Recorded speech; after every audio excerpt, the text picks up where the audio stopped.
हाँ जी, good morning everyone. कैसे हो सभी? देखिए, आज हम अपनी जो पिछली क्लास थी उसको रेगुलर करेंगे। पिछली क्लास में हमने काइनेमेटिक्स स्टार्ट किया, जिसके अंदर वन डायमेंशन हम लोग पढ़ रहे हैं। वन डायमेंशन में हमने दो चीज़ें पढ़ ली थी। डिस्टेंस हो गया था हमारा, डिस्प्लेसमेंट हो गया था, फ्रेम ऑफ रेफरेंस हमने देखा था क्या होता है। फिर इसके बाद हमने one dimension, two dimension, three dimension को हमने समझा था। अब हमारा एक नेक्स्ट जो टॉपिक है हम उसको उठा रहे हैं। नेक्स्ट टॉपिक है हमारा भाई स्पीड, मतलब चाल। स्पीड जो हमारा नेक्स्ट टॉपिक है उसको ले रहे हैं हम डिस्टेंस और डिस्प्लेसमेंट के बाद। तो अपना नेक्स्ट टॉपिक आता है स्पीड। अब देखो स्पीड क्या होती है। लास्ट क्लास में हमने क्या देखा था कि डिस्टेंस क्या होगी कि किसी भी पॉइंट से जो भी पाथ होगा किसी भी डायरेक्शन में वो क्या होगी, हमारी डिस्टेंस होगी उस पॉइंट से।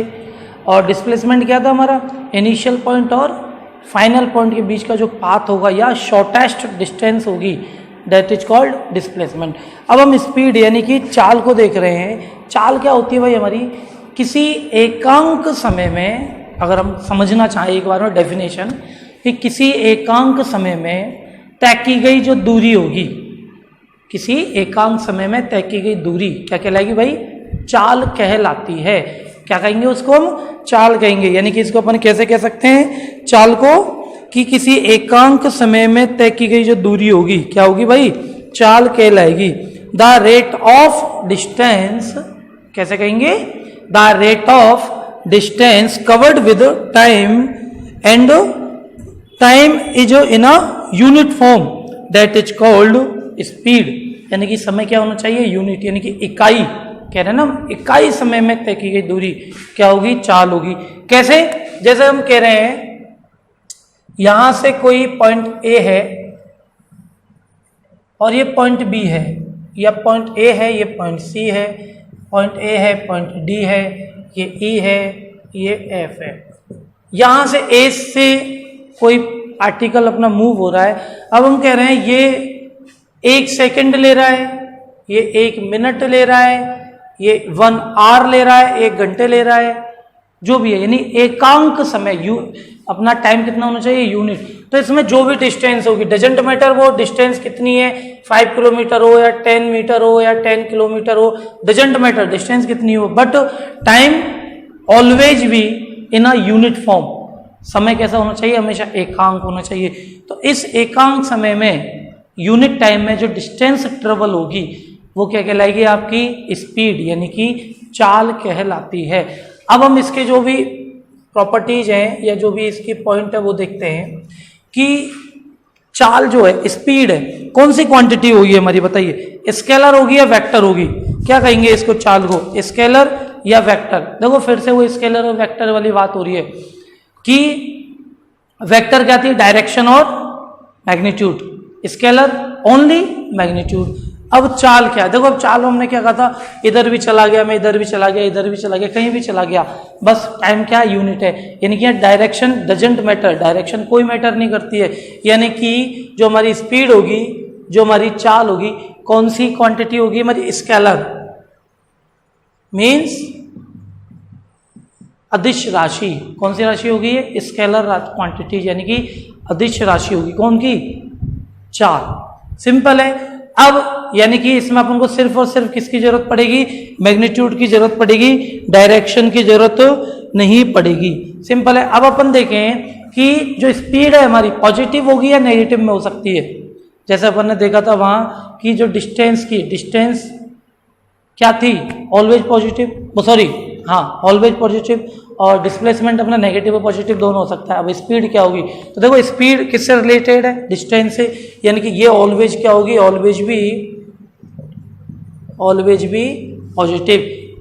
Speed can not be in a negative form, चाल कभी भी ऋणात्मक नहीं हो सकती। It only always in a positive form, हमेशा किस में होगी, ये पॉजिटिव फॉर्म के अंदर होगी। सिंपल है भाई। अब यूनिट अगर अपन इसकी देखें, मात्रक देखें तो क्या होगा, मीटर पर सेकेंड। मात्रक क्या होगा इसका, मीटर पर सेकेंड। ये तो अपनी चाल वाली बातें हो गई, सिंपल है बात। अब जैसे कि अपन इसका फॉर्मूला निकालें कि चाल इक्वस टू, यानी कि स्पीड इक्वस टू, चाल इक्वस टू क्या होगा, अपन क्या करें, एकांक समय में तय की गई दूरी, यानी कि यूनिट टाइम में जो डिस्टेंस ट्रेवल होगी वो क्या कहलाएगी, आपकी चाल कहलाती है। तो क्या कहेंगे, चाल इक्वस टू दूरी अपॉन समय, मीन्स डिस्टेंस अपॉन टाइम। क्या हो गया formula, v upon S upon T, distance upon time. क्या होगा चाल का फॉर्मूला कि distance upon time called speed, ये आपकी क्या होगी, स्पीड कहलाती है। कौन सी, दूरी बटे समय। सिंपल है भाई। अब अपन गए हैं कि types of speed, types of चाल, चाल के प्रकार क्या क्या होंगे। टाइप्स ऑफ स्पीड अगर अपन देखें तो देखो इसमें कुछ टाइप्स आ रहे हैं, इन टाइप्स के बारे में अपन देखें। सबसे पहले हम देखें यूनिफॉर्म स्पीड, यूनिफॉर्म स्पीड, ठीक है। नंबर सेकंड देखें एवरेज स्पीड। चलो एवरेज से पहले अपन दूसरा इसका देख लेते हैं, non uniform speed, non uniform speed. Number third average, average speed. Number four spontaneous, spontaneous speed. मतलब क्या हुआ, एक समान चाल, एक समान चाल uniform speed. Non uniform speed means असमान चाल, एवरेज मीन्स औसत चाल, और ये ताक्षणिक चाल, ताक्षणिक चाल। तो there are 4 types of speed. Number 1 is uniform speed, number 2 non uniform speed, number 3 average speed, और नंबर 4 स्पॉन्टेनियस या इंटेनियस, जिसको आप कह सकते हो स्पीड। अब देखिए ये जो है अपनी यूनिफॉर्म स्पीड क्या होगी, नॉन यूनिफॉर्म क्या होगी, इनको देखेंगे। तो पॉइंट टू पॉइंट देखते हुए चलते हैं। सबसे पहले हम बात करें हमारे किसके बारे में, uniform speed. Number 1 uniform speed क्या होगी। तो देखिए यूनिफॉर्म स्पीड देखने के लिए अपन क्या करें, अपनी यूनिफॉर्म स्पीड क्या, यानी कि एक समान चाल। तो यूनिफॉर्म स्पीड आपसे ये कह रही है कि यूनिफॉर्म स्पीड क्या होगी कि when a particle covers equal distance in equal interval of time, यानी कि अगर कोई कण समान समय में, इक्वल टाइम इंटरवल, समान समय में समान दूरी तय करे तो क्या होगी, वो आपकी एक समान चाल यूनिफॉर्म स्पीड कहलाएगी। If a particle travel a equal distance in a equal time travel, it called uniform speed. समझ रहे हो कि ये मैटर नहीं करेगा कि जो वो टाइम ट्रेवल है कितना छोटा है कितना बड़ा है, बट टाइम ट्रेवल कितना होना चाहिए, इक्वल होना चाहिए। वो क्या कहलाएगी, आपकी एक समान चाल। समझ रहे हो कि नहीं समझ रहे हो, कैसे, जैसे कि अपन इसको देखें, अपन कहें भाई मैं क्या कर रहा हूं कि कोई पार्टिकल है ए से बी तक जाना है इसको। सिंपल है, ये क्या कर रहा है, यहां से 5 मीटर डिस्टेंस को ट्रेवल कर रहा है ये 5 मिनट में, 5 मिनट में, 2 मिनट में, चलो 2 मिनट ले लेते हैं, 2 मिनट में ये ट्रेवल कर रहा है। फिर इसके बाद ये कहां पहुंच गया, ए से बी पर। अब नेक्स्ट ये ए से बी तक आ गया। अब बी से क्या करेगा, ये थोड़ा और आगे जाएगा, मान लेते हैं ये सी तक आ गया। ये भी हमारा 5 मीटर डिस्टेंस है, इसको फिर से इसने ट्रेवल किया 2 मिनट में। अब सी से मान लेते हैं डी तक आया और इसने ट्रेवल की 20 मीटर, कितनी, 20 मीटर। तो हमारा ट्रेवल कितना होगा, यहां से 4 आगे हो गए, यानी कि 8 मिनट। अब देखिए सब में टाइम ट्रेवल कितना है, इक्वल है, और डिस्टेंस भी क्या है अपनी, इक्वल है। तो that is called uniform speed. क्या कहलाएगी वो आपकी एक समान चाल यानी कि यूनिफॉर्म स्पीड कि यदि कोई पार्टिकल, यदि कोई कण समान समय में समान दूरी तय कर रहा है तो वह आपकी क्या कहलाती है, एक समान चाल कहलाती है। सिंपल है या नहीं है बताइए। ये एक समान चाल हो गई, हमने एग्जाम्पल तो देख लिया। अब नंबर 2 हम बात करें हमारी नॉन यूनिफॉर्म स्पीड यानी कि असमान चाल। तो असमान चाल आपकी क्या होगी, एक समान चाल कहलाती है हमारी असमान चाल की यदि कोई particle, if a particle cover unequal distance in a equal time travel या equal travel of time, अगर कोई कण समान समय में असमान दूरी तय करे तो वो क्या कहलाएगी, असमान चाल। कैसे, जैसे कि मैं कहूं कि यहां से ये हमारा कोई पार्टिकल था A और ये पार्टिकल था B, ये पार्टिकल है C और ये पार्टिकल है D। ठीक है, इसने क्या कहा है, अनयूनिफॉर्म स्पीड क्या होगी भाई कि in uniform ununiform speed particle cover unequal distance, particle covers unequal distance. तो यानी कि देखो हम कहें इसकी डिस्टेंस है 5 किलोमीटर और इसकी डिस्टेंस है 7 किलोमीटर। ये वही जा रहा है पैदल मान लेते हैं और ये वही जा रहा है, ये गाड़ी से जा रहा है या ये पैदल जा रहा है, कैसे भी मान लेते हैं। ये 5 किलोमीटर है और ये 7 किलोमीटर है। इसको 5 किलोमीटर में टाइम लग रहा है कि 1 घंटे यानी कि 60 मिनट। कितने लग रहे हैं, 60 मिनट। और इसको 7 किलोमीटर में भी कितने लग रहे हैं, 60 मिनट। अब देखो टाइम तो सेम है 60 लेकिन डिस्टेंस दोनों की डिफरेंट है, 5 किलोमीटर एंड 7 किलोमीटर। यानी कि सिंपल सी बात है कि ये क्या हुआ, ये तो स्पीड से गया क्योंकि इसने 7 किलोमीटर को डिस्टेंस को कवर किया, इसने 5 किलोमीटर को कवर किया वही 60 मिनट में, तो ये थोड़ा स्लो गया। तो यानी कि जो स्पीड यानी कि जो टाइम की तो सेम है लेकिन जो डिस्टेंस डिफरेंट आ रही है उसके अकॉर्डिंग स्पीड को क्या कर रहे हैं, मेजर कर रहे हैं। और ये स्पीड क्या कहलाएगी, हमारी अनयूनिफॉर्म स्पीड यानी कि असमान चाल की समान समय में असमान दूरी तय कर रही है, तो वो क्या कहलाएगी तुम्हारी असमान चाल। समझ रहे हो या नहीं समझ रहे ये बताइए। कि भाई किसी को 10 किलोमीटर की डिस्टेंस है, वो 5 मिनट में या 15 मिनट में या 20 फिक्स कर लेते हैं, 20 मिनट में जा रहा है वो 10 किलोमीटर, और कोई उसी 10 किलोमीटर उसी 20 मिनट में कोई 20 किलोमीटर जा रहा है, तो इसकी स्पीड ज्यादा हुई कि नहीं हुई। तो ये क्या कहलाएगी आपकी असमान चाल यानी कि अनयूनिफॉर्म स्पीड। सिंपल है। तो ये तो अपनी हो गई कौन सी, यूनिफॉर्म, और ये हो जाएगी हमारी नॉन यूनिफॉर्म। ठीक है भाइयों। अब नंबर 3 लेते हैं हम हमारा एवरेज स्पीड। नंबर 3 ले रहे हैं हम हमारी average speed. Average speed means औसत चाल। औसत चाल मतलब क्या होगी अपनी एवरेज स्पीड। तो हमारी औसत चाल क्या होगी, देखो औसत चाल कुछ नहीं है, अपन ने क्या कहा था कि जो चाल का जो फॉर्मूला था हमारा क्या था,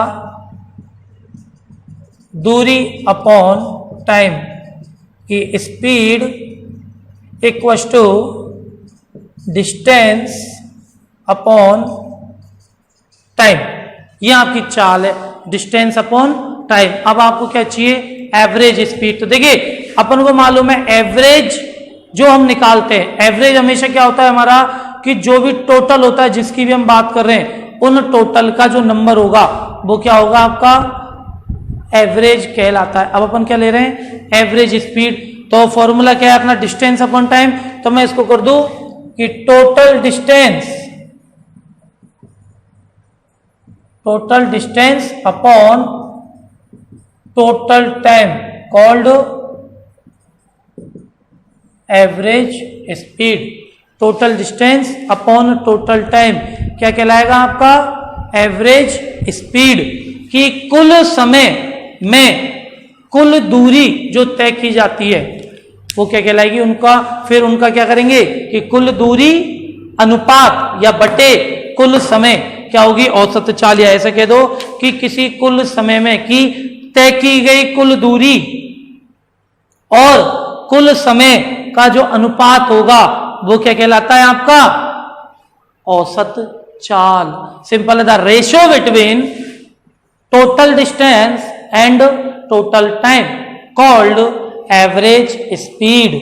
समझ रहे हो या नहीं समझ रहे एवरेज स्पीड को? क्लियर है। अब देखो इस एवरेज स्पीड में कुछ कंडीशंस आएंगी।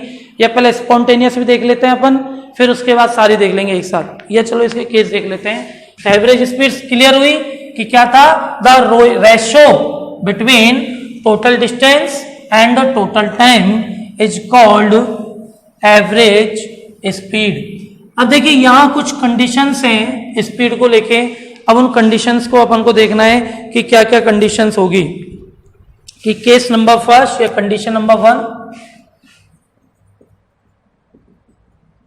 कि अगर हम क्या कहें कि कोई पार्टिकल है मूव हो रहा है with s1 distance in t1 time.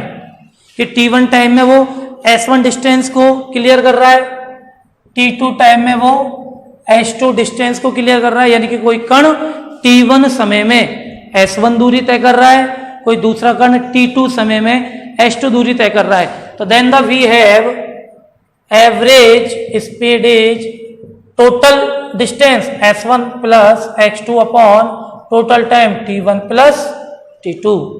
That is called average speed for both particle. या जितने भी पार्टिकल हम ले रहे हैं या जितनी भी डिस्टेंस हम ले रहे हैं उन सब डिस्टेंस का टोटल अपॉन ट्रेवल करने में जो टाइम लगा उनका टोटल क्या होगा? आपका एवरेज स्पीड। यानी कि v average s1 plus s2 upon t1 upon t2 t1 plus t2। अब हम देखें केस नंबर 2,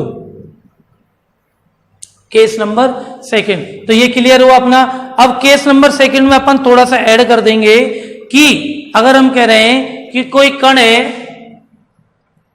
t1 समय में v1 वेग से जा रहा है, a particle moving with v1 speed in a t1 time and v2 speed in a t2 time. अब देखो पहले डिस्टेंस की फॉर्म में था, अब किसकी फॉर्म में आ गया? स्पीड की फॉर्म में आ गया। तो क्या कहें कि अगर कोई कण t1 समय में v1 दूरी तय कर रहा है या v1 चाल से जा रहा है, ऐसा कर लेते हैं, और t2 समय में v2 चाल से जा रहा है, तो उस स्थिति में उस कंडीशन में हमारी क्या होगी? Average speed. एवरेज स्पीड क्या होगी हमारी? तो एवरेज स्पीड निकालने के लिए क्या करना है आपको कि वही अपन ने क्या कहा? टोटल डिस्टेंस कि v average equal to total distance upon total time. अब देख भाई डिस्टेंस तो है नहीं हमारे पास, डिस्टेंस नहीं है, किसकी फॉर्म में? ये वेलोसिटी की फॉर्म में ये। अब डिस्टेंस निकालने के लिए क्या करें? जैसे कि दो पार्टिकल है तो मैं लिख लेता हूं डिस्टेंस में मान लेता हूं s1 plus s2 upon t1 plus t2। अब डिस्टेंस तो उसने अपन को दे ही नहीं रखी, उसने अपन को वेलोसिटी दी है। तो अपन क्या करेंगे? तो देखो अपन इसकी वैल्यू रख देंगे कि ये किस प्रकार से निकल के आएगा। तो देखो t1 की वैल्यू क्या होती है और t2 की वैल्यू क्या होगी? टाइम का फॉर्मूला क्या होगा हमारा? क्या होता है टाइम का formula? Distance upon speed t equal to s upon v, s upon b।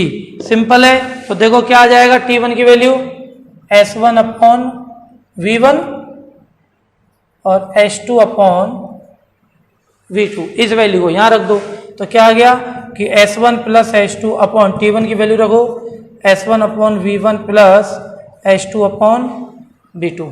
Simple है कि नहीं है बोलो?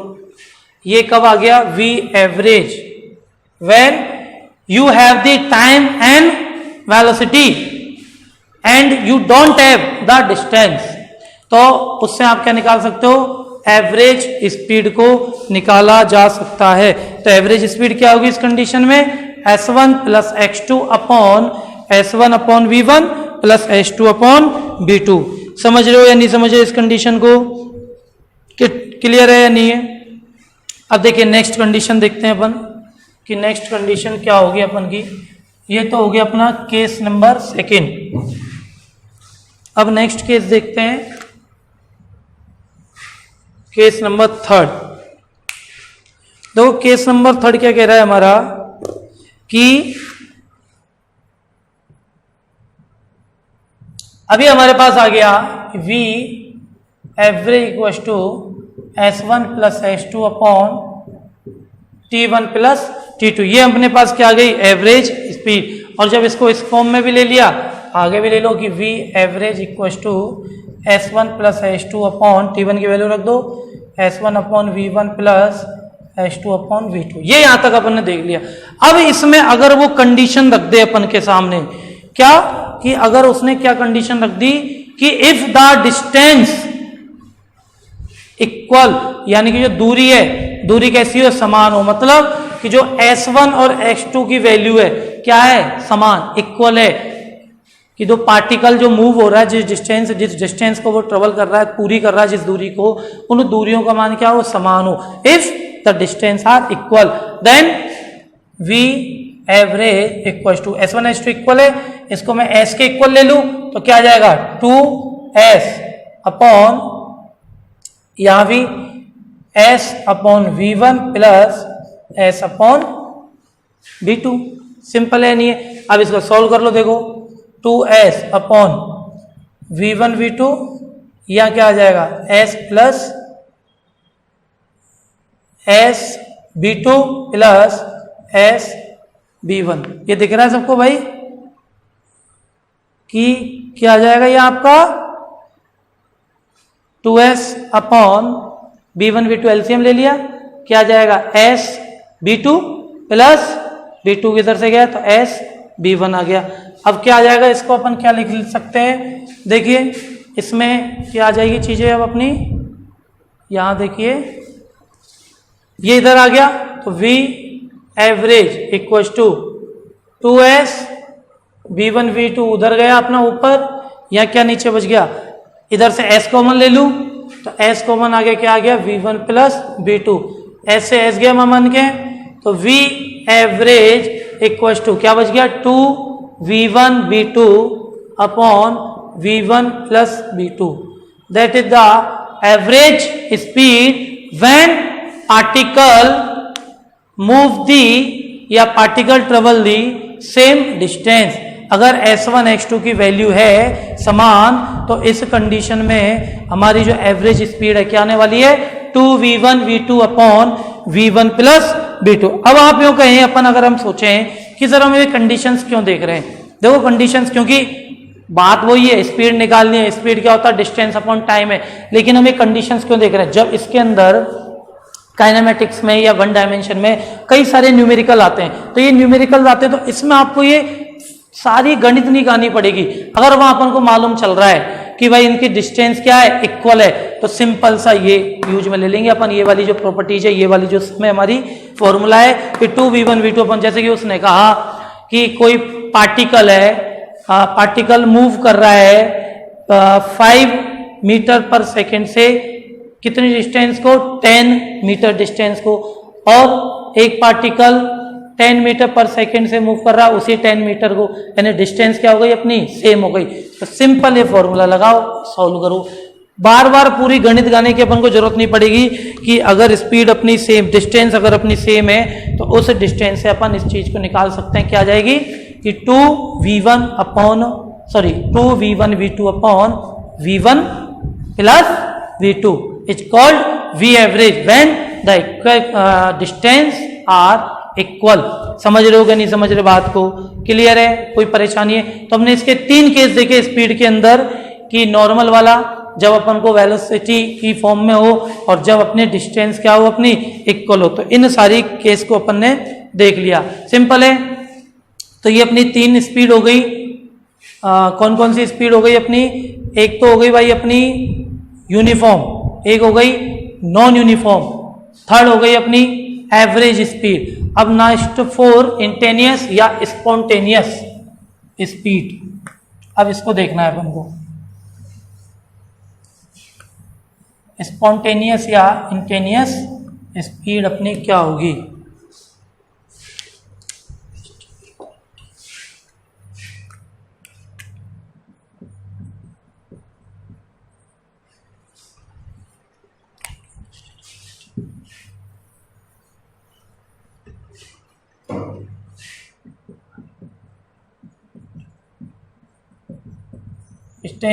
इंटेनियस स्पीड मतलब ताक्षणिक चाल, स्पॉन्टेनियस या स्पीड। देखिए स्पॉन्टेनियस स्पीड क्या होती है, इसको हम बोलेंगे कि it is that type of speed of a particle at a particular instant of time. यानी कि किसी पर्टिकुलर टाइम पर किसी कण की जो स्पीड होगी that is called spontaneous speed या ताक्षणिक चाल। किसी पर्टिकुलर टाइम पर, किसी फिक्स टाइम पर या अपन कहें किसी निश्चित समय पर किसी कण की जो चाल होगी क्या कहलाएगी आपकी स्पॉन्टेनियस स्पीड, यानी कि ताक्षणिक चाल। कैसे? जैसे कि इसको अपन ऐसे समझें, अब मान लेते हैं कोई पार्टिकल ए से बी की ओर जा रहा है with 5 kilometre per hour, simple है। और इस डिस्टेंस को ये ट्रेवल कर रहा है 60 मिनट में। कितनी? 60 मिनट में ये इसको ट्रेवल कर रहा है। अब हम कहें कि यहां से पार्टिकल आया, मान लेते हैं यहां तक इसको 30 मिनट लगे। अब मैं कह रहा हूं इस पूरे पर्टिकुलर टाइम 60 मिनट में 32 मिनट पर, यानी कि एट दैट टाइम उस समय पर 32वें मिनट में 32वें मिनट्स में उसकी स्पीड क्या होगी। तो that speed is called spontaneous speed, यानी कि ताक्षणिक चाल। अपन ने देखो 60 मिनट गया था वो, मुझे 60 मिनट का कोई काम नहीं है, वो 31 मिनट तक भी कितनी स्पीड से उससे भी काम नहीं है, लेकिन 32वें मिनट में 32वें मिनट में जो उसकी स्पीड होगी, उसके बाद वो 33, 34, 33, 34 मिनट में कुछ भी हो, लेकिन 32वें मिनट में 32वें मिनट में उसकी जो चाल होगी। सिंपल ऐसे समझो ना यार, ये कोई व्यक्ति है अपना, ये जा रहा है, कोई अपना सोनू जा रहा है अपना, स्पीड से जा रहा है भाई, अचानक से चलते चलते चलते बिल्कुल हवा में लहराता हुआ जा रहा है गाड़ी से, चश्मा लगा के जा रहा है। अचानक से जैसे ये चला, इसके सामने कोई आ गया, एक लड़की आ गई इसके सामने, गाड़ी के सामने। इस भाई साहब ने क्या करेंगे, ब्रेक लगाएंगे नहीं लगाएंगे? ब्रेक लगा दिया यहां पर, यहां ब्रेक, और ये लड़की है, ये ब्रेक लगाए। अब ये लड़की क्या हुई, इसने क्रॉस किया इस रोड को, ये सोनू जी रुके। अब जैसे इसने इसको क्रॉस किया, पता है ना क्या होगा, तो इसने क्रॉस किया। अब ये जब ये चला, रुकने के बाद जब ये जिस टाइम पर ये चल रहा है, जिस क्षण पर ये चल रहा है, इस समय पर जो इसकी स्पीड होगी वो क्या कहलाएगी आपकी स्पॉन्टेनियस स्पीड। समझ रहे हो इसको? तो इसको अपन शो करेंगे कि यहाँ टाइम फिक्स हो गया, यानी कि लिमिट आ गई अपनी कि v equals to limit delta T tends to 0 delta S upon delta T, यानी कि टाइम क्या कर दिया इसने, फिक्स कर दिया। Delta T tends to equals to क्या, D S upon D T. ये आपकी आ गई भाई साहब स्पॉन्टेनियस स्पीड, यानी कि ताक्षणिक चाल कि किसी क्षण पर जो किसी वस्तु या पार्टिकल जिसकी हम बात कर रहे हैं उसके जो स्पीड होगी क्या कहलाएगी बच्चों, स्पॉन्टेनियस मीन्स ताक्षणिक चाल। क्लियर है नहीं है? तो देखो हमने स्पीड के 4 टाइप पढ़े, यूनिफॉर्म, नॉन यूनिफॉर्म, इसके बाद एवरेज, देन लास्ट स्पॉन्टेनियस। एक समान चाल, असमान चाल, औसत चाल, ताक्षणिक चाल, चारों टाइप में। फिर इसके बाद हमने स्पीड की तीन चार कंडीशंस देखी थी, सारी कंडीशंस क्लियर है। तो स्पीड में इसके अलावा कुछ नहीं है, जो भी बातें थी हम आपको स्पीड की कंप्लीट बातें बता चुके हैं। अब इसके अपन न्यूमेरिकल वगैरह देखेंगे, ठीक है ना। फिर कि न्यूमेरिकल्स कैसे किए जाते हैं, जो कि क्या हो, बेस्ड ऑन स्पीड, ठीक। उससे पहले अपन नेक्स्ट अपनी जो टर्म है उस टर्म को उठाते हैं। तो स्पीड के बाद अपनी टर्म आती है वेलोसिटी, मींस वेग। ये अपनी टर्म है अपनी नेक्स्ट, वेलोसिटी। तो देखिए वेलोसिटी क्या होगी अपनी, हाँ तो देखिए क्या है वेलोसिटी। अब वेलोसिटी को क्या कहें, वेलोसिटी को कह सकते हैं भाई कि किसी कण या किसी वस्तु या किसी पार्टिकल जिसकी हम बात कर रहे हैं उसके विस्थापन में, डिस्प्लेसमेंट में परिवर्तन की दर रेस्पेक्ट टू टाइम, समय के सापेक्ष क्या कहलाएगी आपकी वेलोसिटी। समझ रहे हो या नहीं समझ रहे हो? देखो एक एक शब्द को ध्यान से सुनो, क्या कह रहा है, किसी वस्तु के विस्थापन में समय के सापेक्ष परिवर्तन की दर क्या कहलाएगी, वेलोसिटी कहलाती है। कि the rate of change of position means rate of displacement with time is called velocity.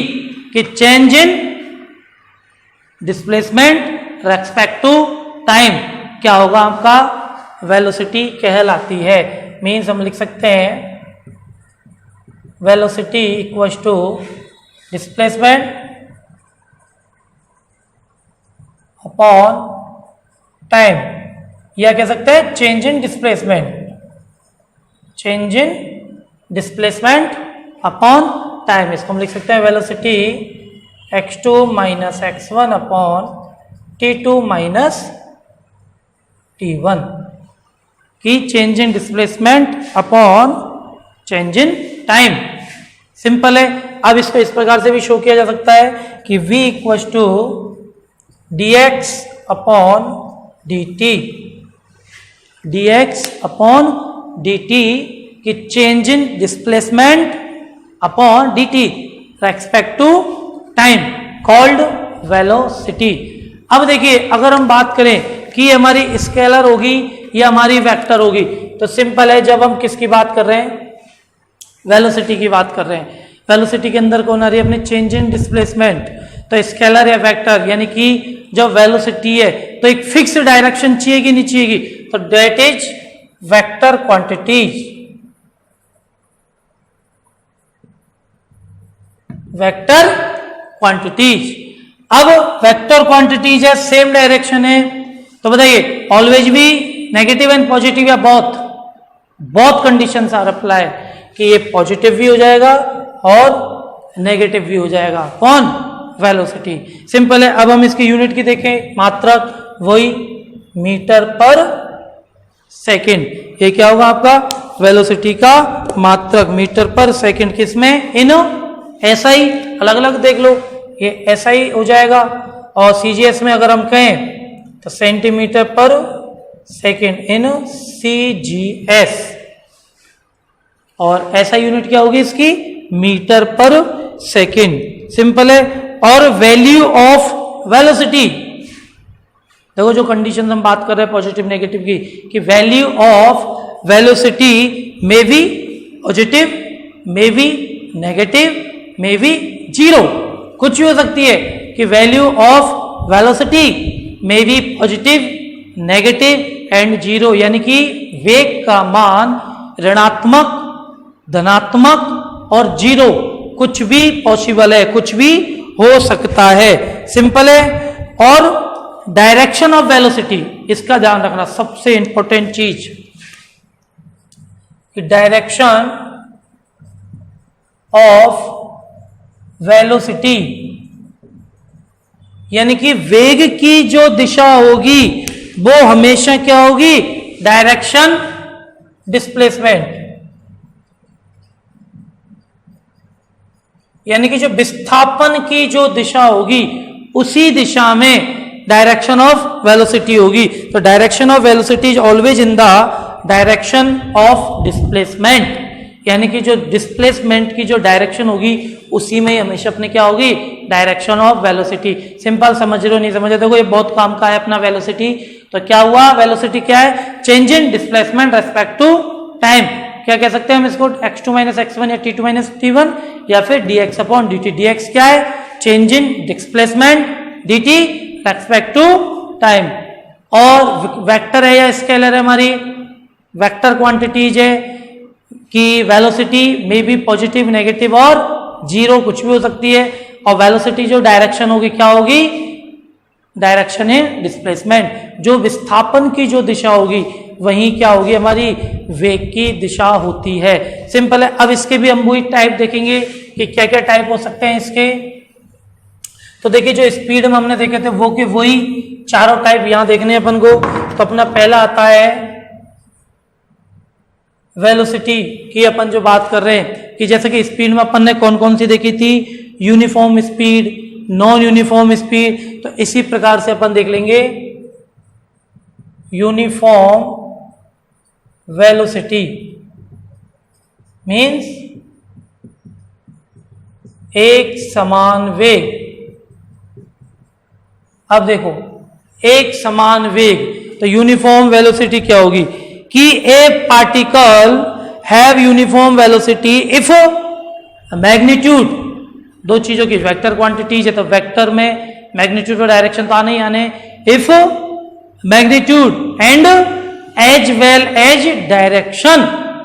देखो वेक्टर में हमेशा अपन को मालूम है दोनों चीजों की बात होगी, मैग्नीट्यूड की और डायरेक्शन की, कि इफ आप पार्टिकल कि जब एक पार्टिकल यूनिफॉर्म वेलोसिटी होगी, कि उसकी यूनिफॉर्म वेलोसिटी कब होगी कि if a magnitude and as well as direction of its velocity remains same, यानी कि जब उसकी मैग्नीट्यूड और डायरेक्शन हमेशा क्या हो, सेम हो, तब क्या होगा, उसका वेग एक समान वेग कहलाएगा। कि a particle is said to have uniform velocity if magnitude as well as direction of its velocity remain same. अब देखो ये कब कंडीशन होगी कि ए पार्टिकल मूव हो रहा है इधर ए से बी की तरफ, अगर वो सीधा जा रहा है, बिल्कुल रिवर्स नहीं हो रहा है, रिवर्स नहीं होगा, इन स्ट्रेट लाइन वो सीधा जाए, तो that velocity called uniform velocity. उसको रिवर्स नहीं होना है, अगर वो रिवर्स हो गया तो डायरेक्शन चेंज हो गई। तो अपन को क्या चाहिए, एक तो मैग्नीट्यूड और एक क्या चाहिए, डायरेक्शन, दोनों क्या चाहिए, सेम चाहिए। अगर आप रिवर्स हो गए तो डायरेक्शन क्या हो जाएगी, अपोजिट हो जाएगी। अपन को डायरेक्शन कैसी चाहिए, सेम चाहिए। तो direction as well as magnitude remain same, that is called uniform velocity. अब इसके अंदर एक पॉइंट अपन क्या ले रहे हैं कि दोनों किस्म होनी चाहिए इन स्ट्रेट लाइन, कि उनकी डायरेक्शन क्या होनी चाहिए, चेंज नहीं होनी चाहिए, यानी कि रिवर्स नहीं होना चाहिए। कि this is possible only when the particle move in a same straight line. Particle किसमें मूव हो रहा है, स्ट्रेट लाइन में क्या हो रहा है, विदाउट रिवर्सिंग इट्स पोजीशन, यानी कि उसकी स्थिति को क्या नहीं कर रहा है, वो रिवर्स चेंज नहीं करेगा। When we have the uniform velocity. Simple है। अब देखो अपन क्या कह रहे हैं कि जब यूनिफॉर्म वेलोसिटी है, यानी कि वेलोसिटी क्या है आपकी, सेम है, इक्वल है, चेंज नहीं हो रही है, देन द एक्सेलरेशन, त्वरण, will be ZERO means zero. Simple है यार, जब वेलोसिटी चेंज नहीं हो रही है हमारी तो एक्सेलरेशन क्या होगा, जीरो होना ही है। सिंपल सी बात है, समझ रहे हो या नहीं समझ रहे इस बात को। तो अब यहाँ क्या हो गया अपना, क्या आ गई, v equals to dx upon dt। Change in displacement, change in time या change in displacement respect to time called uniform velocity या कॉल्ड वेलोसिटी। समझ रहे हो या नहीं समझ रहे। अब देखो ununiform, non uniform, non uniform में क्या हो जाएगा, अपन क्या कह रहे थे, इसकी पोजीशन रिवर्स नहीं होनी चाहिए। नॉन यूनिफॉर्म में क्या हो जाएगा, इसकी पोजीशन रिवर्स हो जाएगी कि a particle have uniform velocity, a particle have uniform velocity if either of magnitude or direction of velocity will change, यानी कि जब डायरेक्शन और मैग्नीट्यूड क्या होंगे उसके चेंज होंगे, या तो दोनों में से कोई एक चेंज हो, या तो मैग्नीट्यूड चेंज हो डायरेक्शन सेम रहे, या डायरेक्शन चेंज हो मैग्नीट्यूड सेम रहे, या बोथ आर चेंज, या दोनों ही चेंज हो। जैसे अपन ने क्या कहा था, ये पार्टिकल चल रहा है, सीधा चल रहा है, लेकिन ये डायरेक्शन चेंज कर ले, मैग्नीट्यूड सेम रहे, या फिर डायरेक्शन चेंज नहीं करे मैग्नीट्यूड चेंज कर ले, या दोनों ही चेंज कर ले, तो वो क्या होगा आपका नॉन यूनिफॉर्म असमान वेग। असमान वेग कि जब कोई कण अपनी डायरेक्शन और परिमाण में से कोई एक चेंज करे या दोनों ही चेंज कर ले, तो क्या कहलाएगा तेरा, वो क्या कहलाएगा सर, नॉन यूनिफॉर्म वेलोसिटी, यानी कि असमान वेग। समझ रहे हो कि नहीं समझ रहे हो?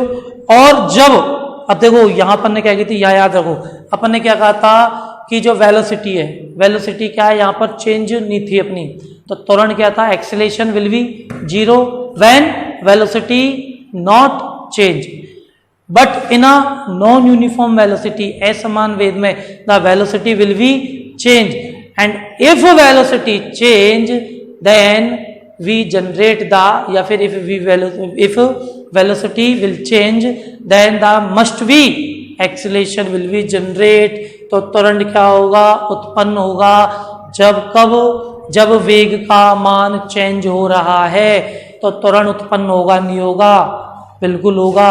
If a velocity will change then the acceleration will be generate, तो त्वरण क्या होगा सर, उत्पन्न होता है। समझ रहे हो नहीं समझ रहे स्टूडेंट? समझ रहे हो भाई? क्लियर है? तो इन चीजों को समझना ध्यान से। वेग क्या हो रहा है, देखो ये काम की चीज है। अगर वेग हमारा चेंज नहीं हो रहा है एक समान वेग में, तो त्वरण क्या होगा, 0 होगा। और अगर हम कह रहे हैं वेग चेंज हो रहा है तो त्वरण उत्पन्न होगा। क्यों? क्योंकि एक्सेलेरेशन क्या होगा कि what is acceleration, change in velocity respect to time called acceleration. जब वेलोसिटी चेंज हो रही है, जब वेग चेंज हो रहा है रेस्पेक्ट टू टाइम, तो क्या उत्पन्न होगा आपका, क्या जनरेट होगा, त्वरण, यानी एक्सेलेरेशन आपका क्या होगा भाई साहब, जनरेट होगा। सिंपल है, नहीं है? अब नेक्स्ट अपन देखते हैं हमारा एवरेज वेलोसिटी मींस औसत वेग। तो एवरेज वेलोसिटी क्या होगी, एवरेज वेलोसिटी की टर्म क्या होगी, सिंपल है,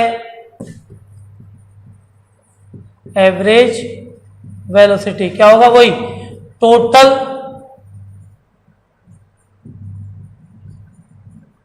डिस्प्लेसमेंट अपॉन टोटल टाइम, यानी कि कुल विस्थापन और कुल समय का अनुपात, the ratio of total displacement and total time is called average velocity. Simple है, इसको अपन ये लिख दें कि v average equal to ds या डेल्टा एस ले लो, delta S upon delta T is called average velocity. समझ रहे हो या नहीं समझ रही? क्या हो गया, delta S upon delta T, total displacement upon total time. अब देखो इस एवरेज वेलोसिटी के अंदर दो केस देख लो आप, अपने पास इसके दो केस हैं, तो उन दोनों दो केसों को कैसे देखोगे कि इफ वेलोसिटी, क्या करें हम कि इफ वेलोसिटी, देखो दो केस जो हम बात कर रहे हैं उन दोनों केसों में अगर हम पहला केस लेते हैं कि if the velocity, if the velocity changing with time, if the velocity continuously changing with the time, अगर वेग का मान लगातार समय के साथ चेंज हो रहा है, if the velocity continuously changing with time, then the average velocity, जो हमारी एवरेज वेलोसिटी क्या होगी, ध्यान देना, v dot dt upon integration, इसका integration of v dot dt upon dt. कब? If velocity continuously changing with time, then the average velocity will be integration of v dot dt upon dt. Simple है. अब देखिए second condition number 2, if the continuous velocity changing with distance. पहले क्या था? if velocity changing with time, continuously changing with time, तब तो ये थी एवरेज वेलोसिटी. अब changing with distance, तो v average equals to integration of v dot ds upon integration of v dot ds. ये कब है कंडीशन? जब वेलोसिटी चेंज हो रही है, कंटिन्यू चेंज हो रही है विद डिस्टेंस, दूरी के साथ जब वेलोसिटी हमारी क्या हो रही है, हमारी चेंज हो रही है. तो इस कंडीशन में जो हमारी एवरेज वेलोसिटी क्या होगी? Average velocity v dot D S upon D S. और जब वेलोसिटी चेंज हो रही है विद टाइम तब क्या होगी? v dot D S upon integration of dt. Simple है. समझ रहे हो या नहीं समझ रहे? तो ये हमारी एवरेज वेलोसिटी की जो कंडीशंस होगी, जो कंडीशन है हमारी, वो कंडीशन अपन ने देखी. दो कंडीशन है कि if velocity change continue with, या तो टाइम के साथ वो चेंज होगी या वो किसके साथ चेंज होगी भाई? डिस्टेंस के साथ. या तो टाइम के साथ चेंज हो रही है या डिस्टेंस के साथ चेंज हो रही है. समझ रहे हो नहीं समझ रहे आप इस बात को? क्लियर है लाला? अब अपना नेक्स्ट अपन देखते हैं लास्ट, स्पॉन्टेनियस वेलोसिटी. देखो स्पॉन्टेनियस वेलोसिटी क्या होगी? स्पॉन्टेनियस वेलोसिटी को देखने के लिए अपन को क्या करना है? जैसे कि अपन ने कहा था स्पॉन्टेनियस स्पीड में, यानी कि that a movement at that time, उसी क्षण पर, उसी समय पर जो चाल थी वो हमारी क्या थी? Spontaneous speed. तो सेम वेलोसिटी के साथ हो जाएगा. तात्क्षणिक वेग, स्पॉन्टेनियस वेलोसिटी क्या होगी? जो उसी क्षण पर या उसी समय पर जो वेलोसिटी आएगी हमारी, वो क्या आ जाएगी? हमारी स्पॉन्टेनियस वेलोसिटी. यानी कि इसको वही क्या लिख देंगे हम? v equals to limit delta t tends to 0 delta s upon delta t. क्या आ जाएगा? ds upon dt. ये क्या आ गई अपनी स्पॉन्टेनियस, यानी कि इसमें लिमिट इंक्लूड कर दी है. टाइम को क्या कर दिया हमने? इंक्लूड कर दिया है. समझ रहे हो या नहीं समझ रहे? ये स्पॉन्टेनियस. देखो जब अपने स्पीड को देख लिया, स्पीड के सारे जो पार्ट थे वो देखे, तो सेम टू सेम किसके? वेलोसिटी के. वही 3-4 पार्ट जो थी स्पीड में थे कि uniform velocity, non uniform velocity, average velocity, then इसके बाद स्पॉन्टेनियस वेलोसिटी. ये सारी वेलोसिटी अपन ने क्या देख लिए? देख लिए. सिंपल है. कोई किसी को परेशानी हो तो बताइए. तो देखिए बेटाओ, हमने स्पीड और वेलोसिटी दोनों की टाइप्स देखे. फिर इसके बाद अपन इन दोनों में जो भी मेथड और जो भी इनकी कंडीशंस हो सकती थी देख ली, सारी वो देख ली. और न्यूमेरिकल में जो जो अपनी कंडीशंस डायरेक्ट हम यूज में लेंगे वो भी हमने देख लिया. तो आज हमने स्पीड और वेलोसिटी पढ़ी. अब नेक्स्ट जो काइनेमेटिक्स में आगे जाएंगे वो नेक्स्ट क्लास में देखेंगे. इसको नोट करते रहिए साथ के साथ, मैं आपसे डेली कह रहा हूँ, और लर्न करते रहिए.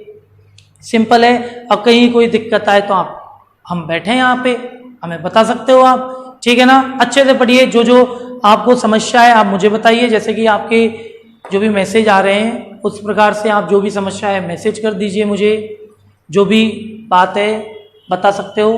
क्लियर है? ठीक है. नेक्स्ट वीडियो में मिलते हैं एक नए टॉपिक के साथ.